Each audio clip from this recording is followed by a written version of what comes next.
Okay, so I'd like to do some close reading with you.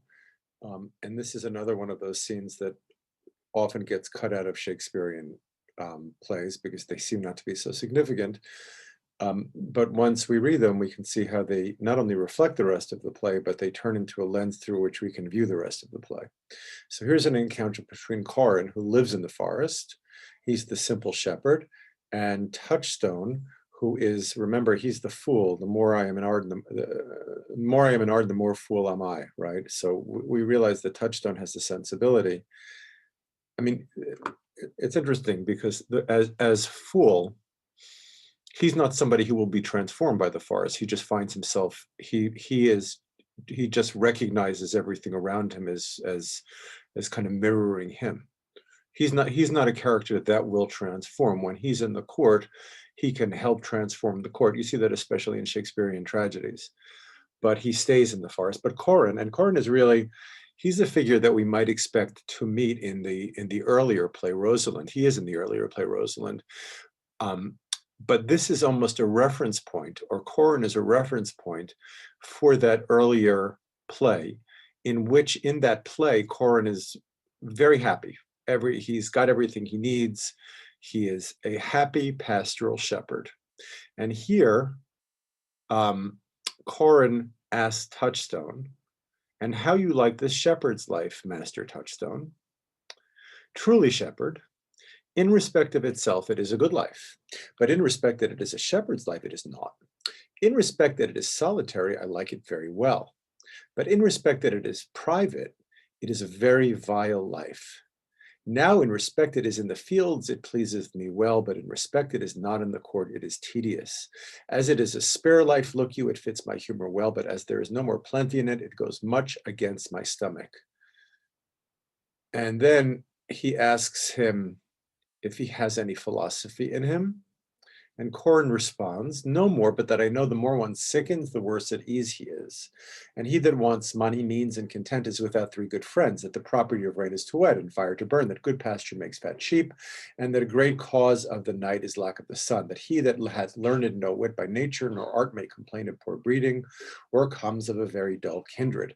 Now, Corin here had already, it's all coming back to me, he already says that he's master to somebody else. So when we meet Corin, we already know that this is not the figure of, he's not the classic pastoral figure.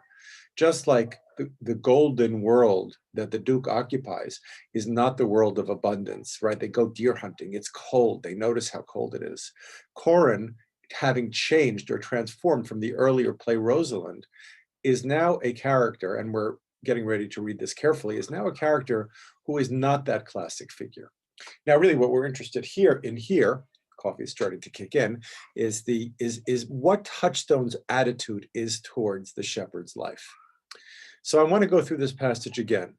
Truly, shepherd, in respect of itself, it is a good life, but in respect that it is a shepherd's life, it is not. Touchstone's not making any sense here, is he? In respect of itself, it is a good life. In respect that it is a shepherd's life, it is not. What's Touchstone saying? Okay, now it's time to put on your thinking cap. What is Touchstone saying here? In respect that it is a shepherd's life, it is not. When it's appreciated in respect of itself with no other reference point, it's good. When somebody on the outside says it's a shepherd's life, it is not. When it's named from the outside, Corin doesn't know he's living a shepherd's life. He's living a shepherd's life. So in respect of itself, it is a good life. But in respect that it is a shepherd's life, it is not, it is nothing. In respect that it is solitary, I like it very well. Interesting, right? But in respect that it is private, it is a very vile life. Isn't that the same kind of contradiction here? In respect that it is solitary, when I consider it from the perspective of it being solitary on its own, I like it very well. But in respect that it is private, it is a very vile life. What's the difference? From the point of view of it being solitary, it's self-contained. There are no other reference points. But as soon as you invoke the word private, even for Shakespeare back then, you automatically think of private as opposed to public. In respect that it is private, it is a very vile life. Now in respect of the fields, it pleases me well. But in respect, it is not in the court, it is tedious. When the Garden of Arden, and here Touchstone is showing more sophistication than I gave him credit for. In the forest, there is no other reference point. And Touchstone is bringing the reference points of the court to the forest. From the point of view of the forest in and of itself, the holiday realm in and of itself, it's all great. But it is not, but insofar that it is compared to the court, it is more interesting that Touchstone decides to stay here. Insofar that it is not in the court, well, then it's lacking. When it's compared to something else, it's lacking. How does this, now we said before that this is a kind of lens on the whole play. Why don't you think it through for a minute? And we could, while you're thinking that through, we can just go over here. What does Corin know? Corin knows things only that are self-evident. I think these are what's called tautologies. Maybe not. No more, but that I know that more one sickens, the worse at ease he is. It's obvious. And he that wants money means in content is without three good friends. Money means in content. Right? I would have thought it would continue. Where you lack these three things, you lack three other abstract things. But Corin is not capable of abstraction. That the property of rain is to wet and fire to burn. That is, I think it's something I already know from. I know from what rain is that it's wet. I know from fire what fire is that it burns. That good pasture makes great fat sheep, and that a great cause of the night is the lack of the sun. That he that learned no wit by nature nor art may complain of poor breeding, or comes of a very dull kindred. I'm sure that's ironic about him, but I can't really think about it right now. But we see that Corin lives in a one-dimensional world. Now let's go back to our question. So that was just a local Friday morning appearance of one of my children.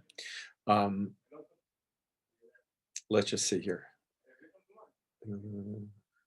So we were asking, our question that we were asking was, to what extent does this scene, or Touchstone's characterization of this scene, his interaction, how is that a lens on the play as a whole?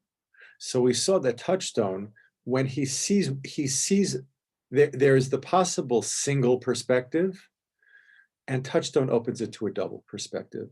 Remember, Celia says to Rosalind, if you saw yourself with your eyes, or knew yourself with your mind, but if you had that double perspective, if you could see double, and remember at the beginning of the play, what's the thing that the people in charge deny?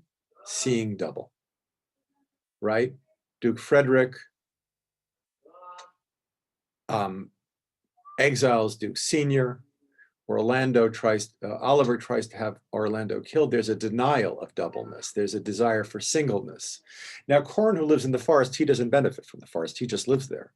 The only people who benefit from the Forest of Arden, the only people who benefit from this are people who are leaving from the court and going to it. And you have to leave it. That, I think, implies a certain idea of what art is as well.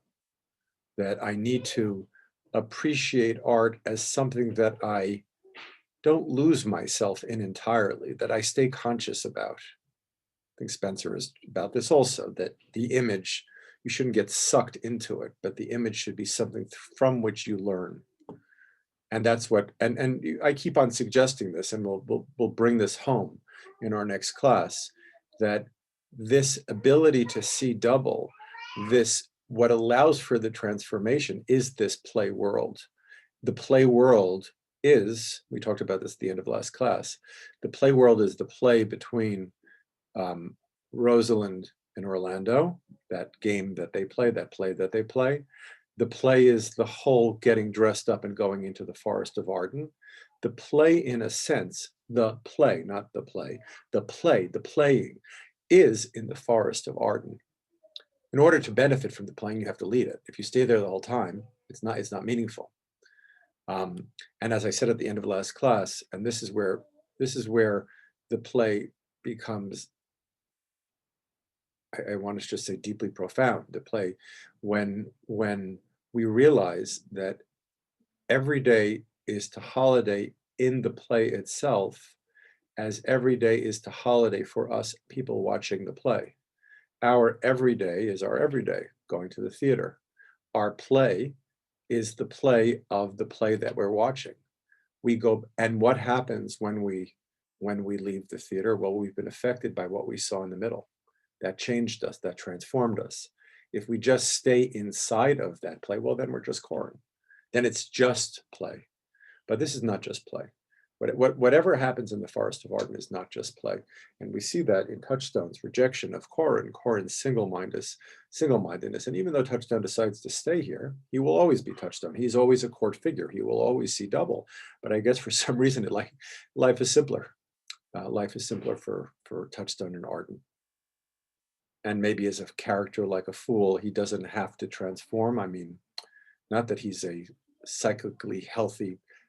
I mean, it's like he really is the character who we admire in this play is Rosalind, and Touchstone is part of the means, part of the play through which he can transform. But he himself is not an interesting character. Anyway, if you could only see yourself with your eyes.